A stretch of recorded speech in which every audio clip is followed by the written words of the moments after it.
ठीक है, अब तक हमने बहुत विस्तृत अंदाज में किया है स्फेरिकल पोलर कोऑर्डिनेट्स में हाइड्रोजन एटम समस्या, वेरिएबल को अलग करना, और हमने इसे विस्तृत रूप से हल करने की कोशिश की और डिफरेंशियल इक्वेशन को देखते हुए यह कैसे फेमिलियर स्पेशल फंक्शन इक्वेशन जैसा दिखता है। अब हम थोड़ा अंदर जाना चाहते हैं, एक तरीका जो सेंट्रल फोर्स की सभी समस्याओं पर लागू होता है। सेंट्रल फोर्स की समस्या क्या है? पोटेंशियल एनर्जी केवल रेडियल कोऑर्डिनेट पर डिपेंडेंट करती है। तो मान लीजिए कि आपकी पोटेंशियल एनर्जी केवल रेडियल कोऑर्डिनेट पर डिपेंडेंट है। रोटेशन के तहत क्या होता है?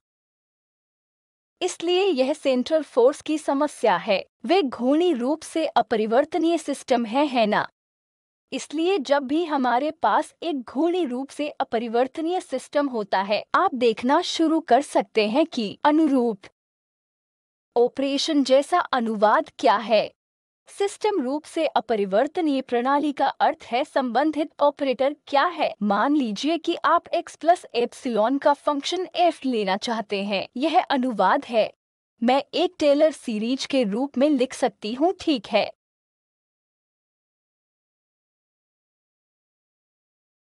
क्या यह सही है? एक इनफाइनाइट प्रतीक अनुवाद इस तरह से किसी भी फंक्शन के लिए लिखा जा सकता है, लेकिन अब मैं इसे x के f plus epsilon del by del x के रूप में फिर से लिख सकती हूँ। मैं इसे एक px ऑपरेटर के रूप में लिखने की कोशिश करूँगा। आपको क्या करना है? Minus I by H cross क्या मैं एक इनफाइनाइट प्रतीक के लिए डाल सकती हूँ? यदि यह इनफाइनाइट सिंबल नहीं है, आप सीरीज कंटिन्यू रख सकते हैं, कोई माइनस नहीं है, ठीक है। अच्छा, हाँ, minus I H cross del X द्वारा डेल पी एक्स है। इसलिए अगर आप डेल बाय डेल एक्स लिखना चाहते हैं तो फिर आपके पास इनफाइनाइट सिंबल अनुवाद के लिए इसी differential operation del by del X है, जिसकी व्याख्या इस तरह की जा सकती है जैसे कि यह एक मोमेंटम ऑपरेटर है। तो अब मैं आपसे अगला प्रश्न पूछूंगी। अगर यह आर वेक्टर लेता है और एक इनफाइनाइट प्रतीक रोटेशन करता है, एक रोटेशन ऑपरेटर क्या है? आइए हम रोटेशन को z अक्ष के परितः एक छोटे एंगल से रोटेशन मान ले। वह क्या होगा? कोस डेल्टा थीटा मुझे sine delta theta minus sine delta theta cos delta theta 0,0,0,0,1 कहने दो। क्या मैं इनफाइनाइट प्रतीक के लिए यह कर सकती हूँ? तो डेल्टा थीटा स्मॉल के लिए r क्या है? डेल्टा थीटा में केवल लीनियर पद रखते हुए इसे किसी एक के रूप में लिखा जा सकता है। एक delta theta 0 minus delta theta 0, क्षमा करें, 1,0,0,0,1 है ना? क्या मैं यह कर सकती हूँ? तो यह क्या है? यह f का r वेक्टर प्लस यह आधा डायगोनल मैट्रिक्स है। आप शायद इसे कुछ delta theta cross r vector के रूप में लिख सकते हैं। इसे देखें, मैं यह एक रोटेशन z अक्ष के बारे में के लिए कर रही हूँ। तो चलिए इस रोटेशन को z अक्ष के बारे में रखते हैं और इस थीटा को भी लगभग z अक्ष के साथ रखें। आपको समझ आया? यदि आप एक टेलर सीरीज का विस्तार करते हैं, पहला पद r का f होगा। दूसरा पद इस प्रकार लिखा जा सकता है। यह मैं चाहती हूँ कि आप स्वयं करें, लेकिन बस आप खुद कोशिश कर सकते हैं और इधर उधर कर सकते हैं और देख सकते हैं कि दूसरा ऑपरेशन क्या है के रूप में लिखा जा सकता है, और तुम देखोगे कि एक होगा एंगुलर मोमेंटम ऑपरेटर। आप देखेंगे कि यह r का f plus delta theta r के f के लिए z L z जैसा होगा।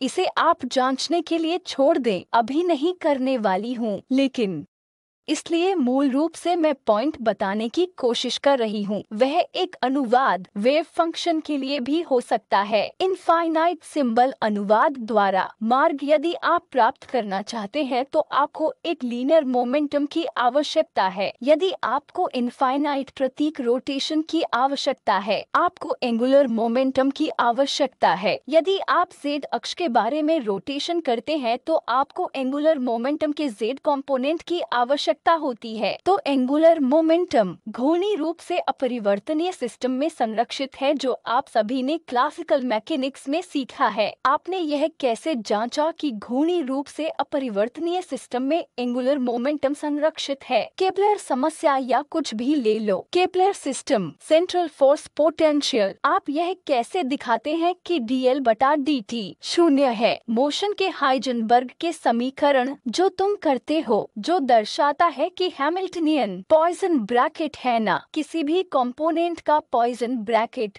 क्या वह घूर्णी रूप से अपरिवर्तनीय सिस्टम या सेंट्रल फोर्स के लिए शून्य था? लेकिन आर्थिक रूप से आपको क्या करना है? यह 1/h क्रॉस बन जाएगा। तो हाइड्रोजन एटम समस्या एक सेंट्रल फोर्स समस्या है, रोटेशनली अपरिवर्तनीय, और हम बाएं हाथ की ओर शून्य होने की उम्मीद करते हैं। और यह संभव है अगर हैमिल्टनियन के साथ आवागमन एंगुलर मोमेंटम वे संगत ऑपरेटर हैं। तो इसका मतलब है हाइड्रोजन एटम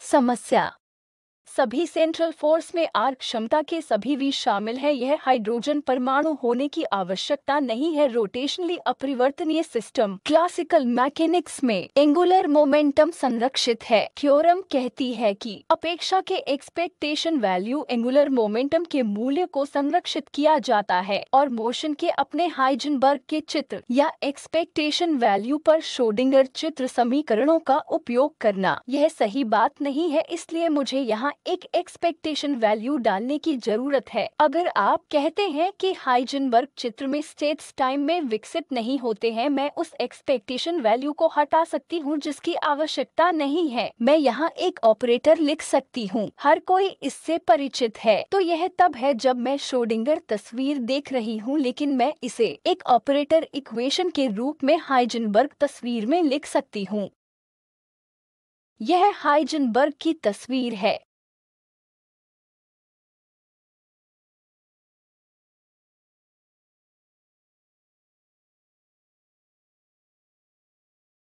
तो सभी सेंट्रल फोर्स की समस्याएं एंगुलर मोमेंटम हैमिल्टन के साथ कम्यूट करता है। हम इसे हाइड्रोजन एटम समस्या में कैसे देखते हैं? हमने साई एनएलएम किया है, लेकिन हमने इसे इस पॉइंट से कभी नहीं देखा, इसलिए मैं मोमेंटम ऑपरेटर ला रही थी। ठीक है, तो मैं आपको संक्षेप में बता दूं एंगुलर मोमेंटम ऑपरेटर और कैसे angular momentum operator hydrogen atom Hamilton के साथ संचार करता है। L.L वह है जिसे हम Lx² plus Ly² plus Lz² कहते हैं। स्फेरिकली सिमेट्रिक सिस्टम्स का अध्ययन करने के लिए हम इस r थीटा फाई का उपयोग करते हैं और आप वेरिएबल का परिवर्तन कर सकते हैं और इन सभी कार्टेशियन घटकों को स्फेरिकल कोऑर्डिनेट्स की टर्म्स पर फिर से लिख सकते हैं। स्फेरिकल कोऑर्डिनेट्स में Lz क्या है और आप दिखा सकते हैं कि Lx। कृपया इसे केवल वेरिएबल के परिवर्तन की जांच करें। इसे इस प्रकार लिखें, r cross px component theta phi ly के टर्म्स में इसे फिर से लिखें और Lz minus i h cross del by del phi होगा। तो यह डेल फाई द्वारा डेल है। यह वेव फंक्शन के किस भाग पर ऑपरेट करने जा रहा है? केवल फाई डिपेंडेंट p, जो कि e से i m l फाई के समान है। i² भी औपचारिक रूप से आप Lx² plus L² plus Lz² लिख लिखने का प्रयास कर सकते हैं। आप इसे जोड़ते हैं और मैं इसे वेरीफाई करने के लिए आप पर छोड़ता हूँ। ठीक है, मैं यह क्यों कर रही हूँ? मेरा उद्देश्य यह दिखाना है कि हैमिल्टन, चलो कहते हैं LZ के साथ कम्यूट करते हैं। हैमिल्टनियन L.L के साथ कम्यूट करता है। अगर यह LZ के साथ कम्यूट करता है तो यह L.L के साथ भी बेहतर कम्यूट करता है। प्रत्येक LL को यह कम्यूट करने वाला है। इसे कैसे किया जा सकता है? तो यह एंगुलर मोमेंटम Z कंपोनेंट के लिए अंतर ऑपरेटर पोजीशन डिफरेंशियल है और L.L। अब यह आपको जांचना है कि हाइड्रोजन एटम वेव फंक्शन पर LZ लेने के लिए मैंने पहले ही बताया कि यह वेव फंक्शन के 5 डिपेंडेंट टुकड़े पर होने वाला है, जो मोटे तौर पर इसे IML5 तक है, इसलिए यह आपको डेल बाय डेल फाई देगा। यहाँ एक IH क्रॉस है, आपको MLH क्रॉस मिलेगा। तो हम क्या देखते हैं? हम पाते हैं कि हाइड्रोजन एटम तरंग फंक्शन LZ ऑपरेटर का एक आइगन फंक्शन है। क्या वह अपेक्षित है? यदि आपके पास संगत ऑपरेटर है, एक वेव फंक्शन समाधान होना चाहिए। यदि आपके पास दो ऑपरेटर A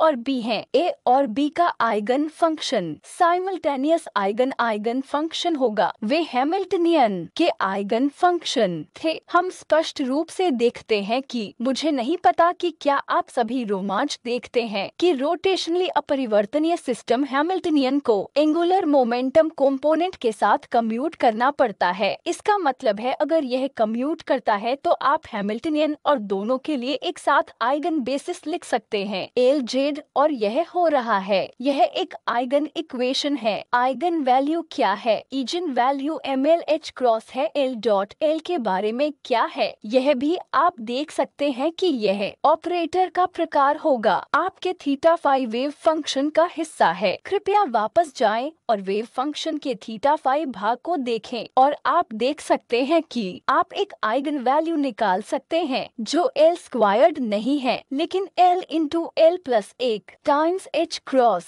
क्या आप जाकर वेव फंक्शन के उस थीटा भाग को देखेंगे तो आप इसे देखेंगे तो L स्क्वायर्ड ऑपरेटर आपके थीटा फाई के ओमेगा पर, तो यह ऑपरेटर बिल्कुल डिफरेंशियल ऑपरेटर की तरह है जो थीटा फाई के इस ओमेगा के सामने था, और आप दिखा सकते हैं कि यह सी है जो थीटा के ओमेगा पर L गुना L प्लस 1 गुना H क्रॉस था। केवल थीटा और फाई ही क्यों प्रभावित होते हैं? एंगुलर मोमेंटम जब आप डिफरेंशियल ऑपरेटर पोजीशन आधार लिखते हैं, आप देखते हैं कि यह केवल थीटा फाई पर है। थीटा फाई, इसलिए जब आप साई R थीटा फाई लिखते हैं तो आपका वेव फंक्शन आप इसे R के R थीटा फाई का ओमेगा के रूप में लिख सकते हैं। और फिर जब आप डिफरेंशियल ऑपरेटर्स को लिखने की कोशिश करते हैं तो डिफरेंशियल ऑपरेटर्स कुछ नहीं बल्कि आपके L.L ऑपरेटर। आप इसकी जांच कर सकते हैं। हमने उस अंतर ऑपरेटर को स्पष्ट रूप से लिखा है, लेकिन कृपया आप जा सकते हैं और जांच सकते हैं कि डिफरेंशियल ऑपरेटर जो हमारे पास है, जिसमें डेल थीटा द्वारा पाप थीटा डेल शामिल है, ताकि संचालिका को संक्षिप्त रूप में L.L ऑपरेटर लिखा जा सके। और यह एक डिफरेंशियल इक्वेशन से था कि हमने इसकी तुलना स्फेरिकल हार्मोनिक्स से की थी और हमने पाया कि सॉल्यूशन L गुना L प्लस 1 है। L वर्ग की परिभाषा के कारण यहाँ H क्रॉस स्क्वायर आ रहा है, तो कृपया इसे जांचें। L इंटू L प्लस 1 यह क्या है? यह भी एक आइगन वैल्यू इक्वेशन है। R के AR लगाने से कोई फर्क नहीं पड़ता। फर्क पड़ता है क्या? तो साई R थीटा फाई पर L स्क्वायर्ड है। NLM L गुना L प्लस 1 है। H cross square psi NLM R theta phi.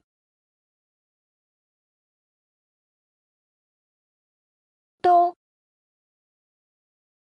L square operator के लिए एनर्जी आइगन फंक्शन की eigen value L into L plus 1 H cross square होने जा रही है, जो कम से कम हम हाइड्रोजन एटम से देखते हैं। ठीक है, इस डेटा के साथ कुछ चीजें जिन्हें आप आजमाना शुरू कर सकते हैं।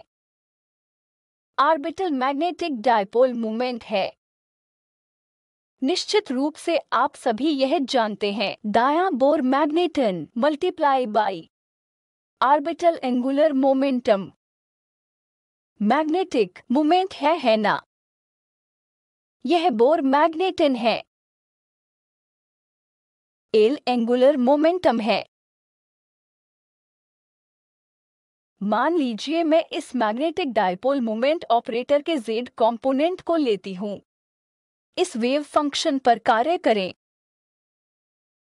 एक आइगन स्टेट हो या एक आइगन स्टेट नहीं, एक आइगन स्टेट बनने जा रहा है, आपको देने जा रही हूँ। H क्रॉस कैंसिल होता है, आपके पास -ml म्यू वी है और इसी तरह mu वेक्टर का मैग्नीट्यूड आप म्यू डॉट mu कर सकते हैं। अगर आप म्यू डॉट म्यू करते हैं तो यह L डॉट L होगा। L डॉट L स्टेट पर L है L plus 1 H cross square. यदि आप मैग्नीट्यूड चाहते हैं तो यह केवल L नहीं है, यह गुणा L प्लस 1 स्क्वायर रूट है। मान लीजिए आपके पास इस L का एक फंक्शन है, सभी ऑपरेटर वे आइगन स्टेट भी होंगे जो मैं कहने की कोशिश कर रही हूँ। इसलिए जहाँ हमने LZ का उपयोग किया है वह यह है और L square L plus 1 H cross square है। और आप यह भी याद रख सकते हैं कि मैं यही कह रही थी, यह ऑपरेटर जो मेरे पास है क्या ओमेगा पर आपका L स्क्वायर ऑपरेटर है और CL में L प्लस 1 था। तो मैं धीरे धीरे इसमें क्यों जा रही हूँ। आमतौर पर आपके पास मैग्नेटिक फील्ड के साथ परस्पर क्रिया करते हुए होगा, उस प्रभाव को क्या कहते हैं। जीवन प्रभाव। तो पोटेंशियल एनर्जी में क्या शब्द होगा जिसे आपको जोड़ना है, mu डॉट v। यदि आप मैग्नेटिक फील्ड को चालू करते हैं और अगर वस्तु में magnetic moment orbital magnetic moment एक mu डॉट v होगा तो हमारा उद्देश्य क्या है। यदि हम इस टर्म को जोड़ दें, प्रायोगिक तौर पर क्या होता है, आप सभी जानते हैं कि क्या होता है, यह बंटवारा है ना। वे इसे देखना शुरू करते हैं, कुछ स्तर जो पतित होते हैं वे अलग हो जाते हैं। उन्होंने यही देखा। क्या हम इसे समीकरणों से देख सकते हैं। ठीक है, तो हम कोशिश करते हैं और इसे ऑपरेट करते हैं। ऑपरेटर हैमिल्टनियन होगा। आइए हम mu डॉट v या हाइड्रोजन एटम हैमिल्टोनियन ले, इसे -mu डॉट v के साथ जोड़ें। जब हम एक केंद्रीय पोटेंशियल पर मैग्नेटिक फील्ड को चालू करते हैं, आपके पास हाइड्रोजन परमाणु हैमिल्टनियन था और फिर इसमें एक -mu डॉट v जोड़ा गया। तो हम जानते हैं कि हाइड्रोजन एटम आपको एनर्जी देगा, लेकिन यह इंटरेक्शन टर्म या मैग्नेटिक फील्ड के कारण यह पोटेंशियल एनर्जी हमने यह किया है। म्यू जेड क्या करते हैं।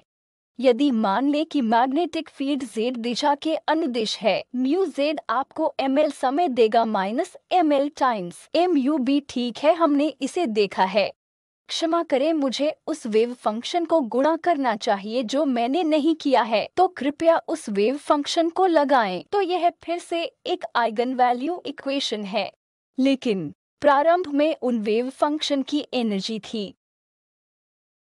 वे अभी भी केवल 0 के बराबर ml के लिए होंगे, लेकिन ml 0 के बराबर नहीं। यह दिखाना शुरू कर देता है कि यह प्लस या -L है या यह -L से +L तक जाता है। अलग स्तर होंगे विभिन्न ऊर्जाओं के साथ और वह शिफ्ट मैग्नेटिक फील्ड का बोर मैग्नेटन गुना होगा। आने वाले ऑपरेटरों के एक साथ आइगन कार्यों के आइगन वैल्यू इक्वेशन का उपयोग करने का तरीका, सब कुछ तस्वीर में आता है। तो यह एक चीज है जिसे आपको देखना चाहिए, लेकिन वास्तव में आपके पास शुरू में क्या है, वहां एक डिजेनरेसी थी, लेकिन अब दिए गए L के लिए 2L प्लस 1 स्टेट में अलग अलग एनर्जी हैं। इसलिए मैंने कहा कि हैमिल्टनियन 0 के बराबर Li के साथ कम्यूट करता है, जहां Li Lx Li Lz हो सकता है, लेकिन सुविधा के लिए Lz operator -IH cross del by del phi था और हमने पाया कि H और Lz 0 है। यह ठीक है।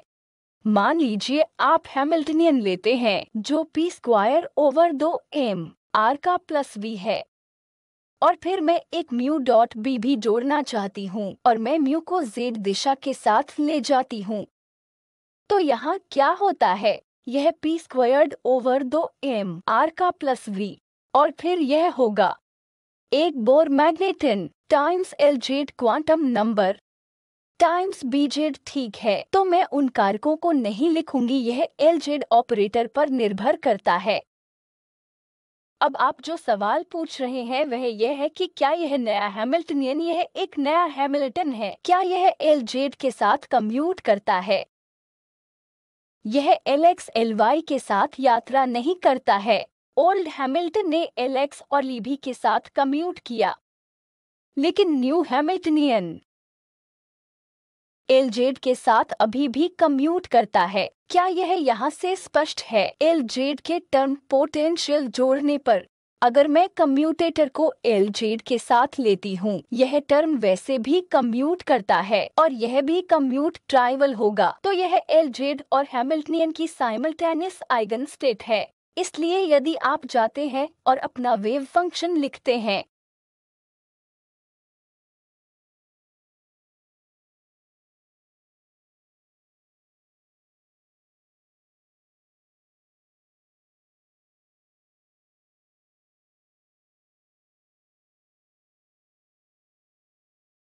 इसे इस तरह लिखें, आप देखेंगे कि वह बदलाव एनर्जी को समग्र ml टाइम से बदल देगा और वह आपकी एनर्जी आइगन वैल्यू में जुड़ता रहता है। तो जो कुछ भी आपने पाया En को ml न्यू मिलेगा।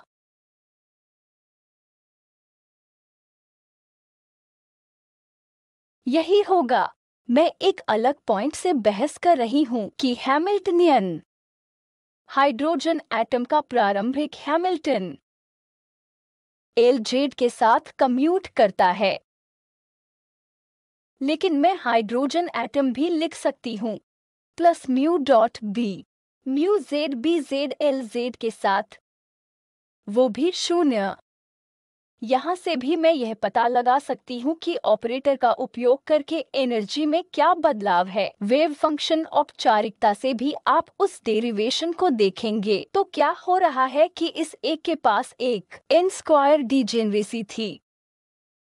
अब आप देखेंगे कि एक विशिष्ट L के लिए ये होगा